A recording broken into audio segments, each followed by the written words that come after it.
Hi folks, I'm Todd and we're making time now with SCOFF Outdoor Cooking. Today we're going to do a brisket. I got it all trimmed down, and when you're trimming these, I don't know, some might say I over trim it or whatever, but this stuff here, when you're trimming your fat, this won't render down. This is almost like a part of hide, real hard to, like grizzle. And this here lies right on here on your fat cover. Okay, it'll be laid in there. You want to peel that off. You want to peel up, fresh up this edge here. And this part right here is the brisket, right down here in the middle. And that's real, gets grizzly. You want to trim that off, slide your knife in there, cut it off. And so we got her trimmed up pretty good, but like I said, you want to make sure you get that.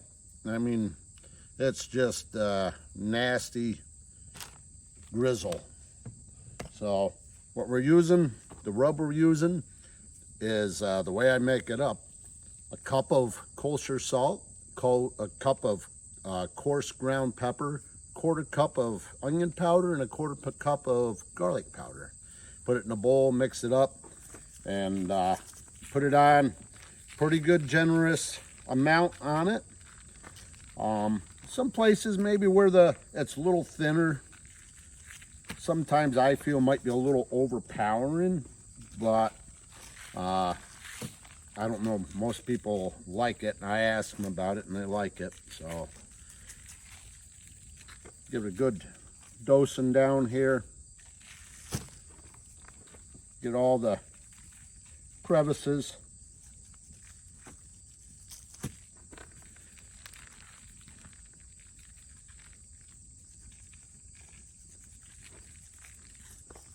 Yeah, we have a beautiful day here in Pennsylvania. Actually, it's Labor Day weekend.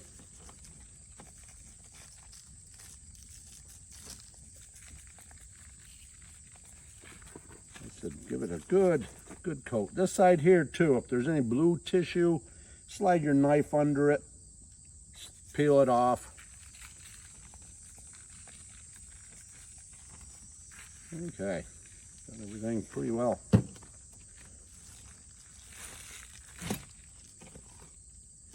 Pretty good seasoned up.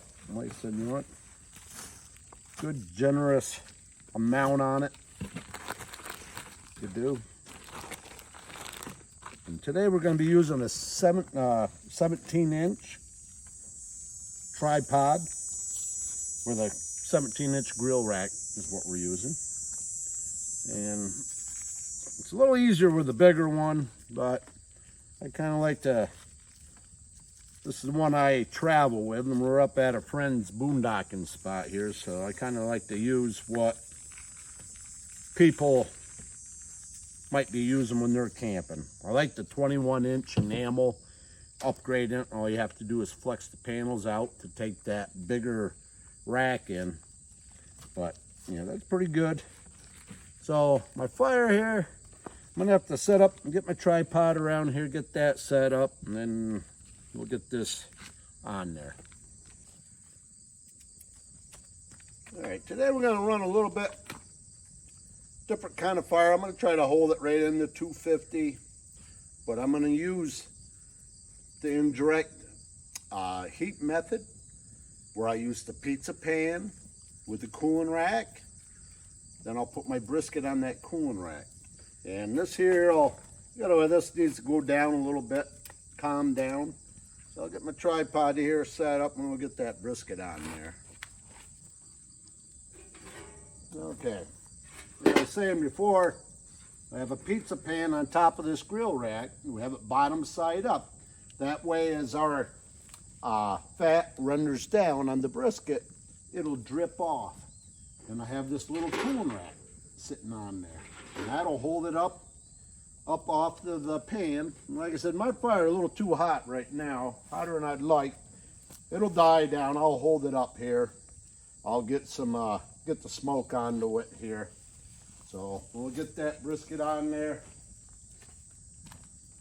Like I said, I've never did a brisket on this, so that we're kind of learning together here.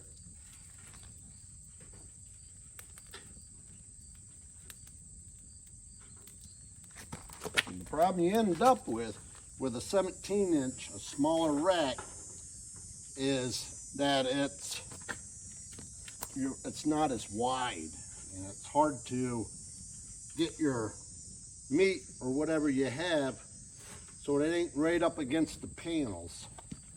If you look in here, my meat's off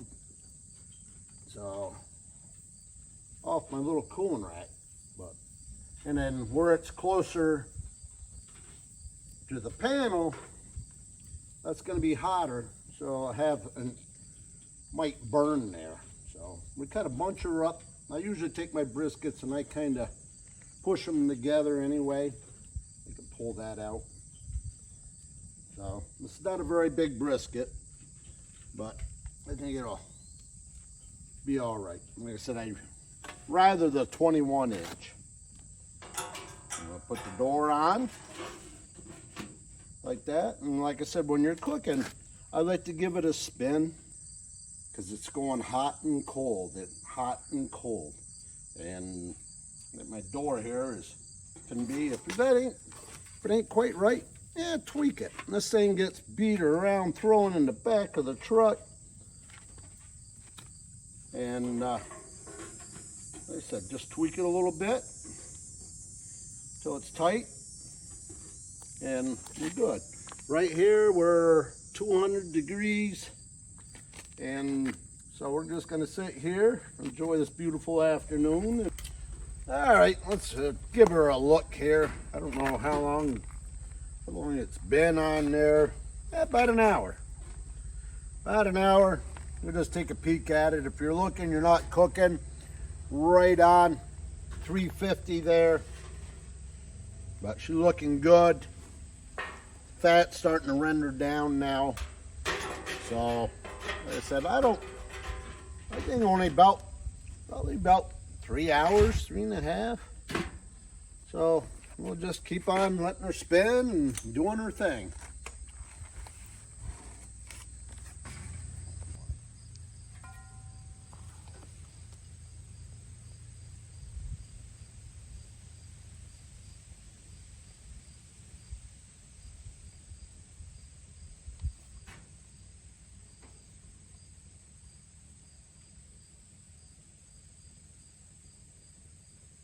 Two hours now, and we'll take a little gander.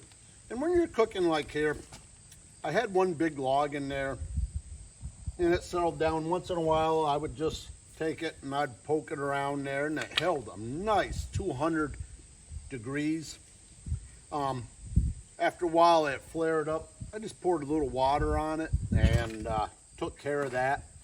But you just maintain it that way. I do anyway. All right, we'll probe it here. Been on there for 2 hours. The top part, right around 150, 51, it's still climbing. It's gonna be about 160. Bottom, yeah, that's 151. She's climbing, so that's pretty good. Still has a long ways to cook yet. I'm gonna get this wrapped up. I usually like to wrap it right around 160, and then we'll put it back on here, and then we'll run a little hotter, maybe 300. So, but she got some good smoke on. All right, got her about wrapped up here. Make sure you got good heavy aluminum foil. If not, which this isn't, double it up really good. And I'm gonna put this fat side up still. Put it on the rack. Like I said, with a 17-inch, it's quite a rack full. But it'll be all right.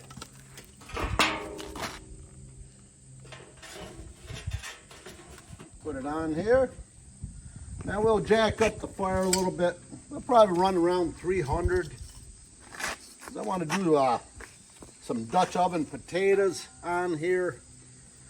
So we got a band coming, and so I want to get everything all around, all coming together, all about the same time here. So we'll get this going. Like I said, we'll crank a little hotter heat. It's wrapped up. The fat will run down and juice up that meat good. So we'll come back in about an hour and see what we have. There. Let's check that brisket. All right, let's pull this off and see what it might be. I think it might be done. It's hot.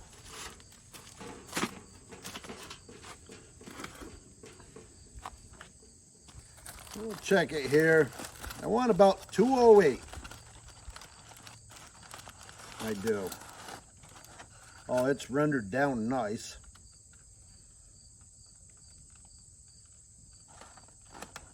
Yeah, there's 207, 208.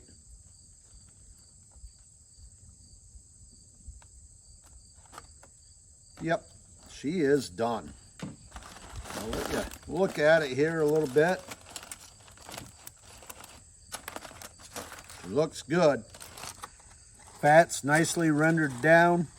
I like taking the fat down, and when I put the seasoning on it, when that fat melts away, it's right down on the meat. Because a lot of people don't like a big, little fat's nice, but a lot of people don't like big, thick fat, and they usually end up throwing it away anyway, and that's where all your season and flavor is. So that's why I peel it down a little closer. So we'll wrap this up and let it set.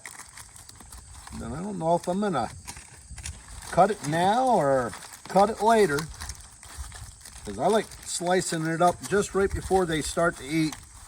That way it's always nice and juicier that way. It doesn't dry out. So we'll see you in a little bit. Okay, it's been rested about an hour here. I'm gonna love that smell of that thing. Okay, so the party's going down below. It's gonna be. So I want to get this wrapped up. I got potatoes in there going in the Dutch oven. So I want to do it now. So, and as I cut it up, I'm going to put it back in this aluminum foil, back in here with all the juice. So, put it on here. Oh, that pepper and salt and onion powder and garlic powder. That's the nose. Oh yeah. Very, very good. Just as tender as can be. When I slice my brisket, I like slicing it thinner. Some places cut off a big chunk, and if you want a thicker sandwich, just put more pieces in it. I feel that when they do that, a lot of times it makes it kind of tougher. All right, see, I started off right. Now that thing's going with the grain, so I'm going to have to go on an angle here and get her away from the cut against the grain.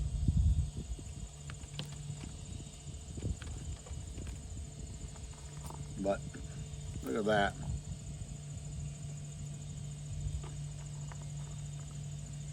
The nose just as tender as can be.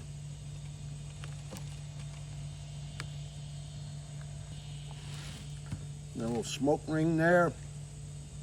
Get that cut off. See what the in here looks like.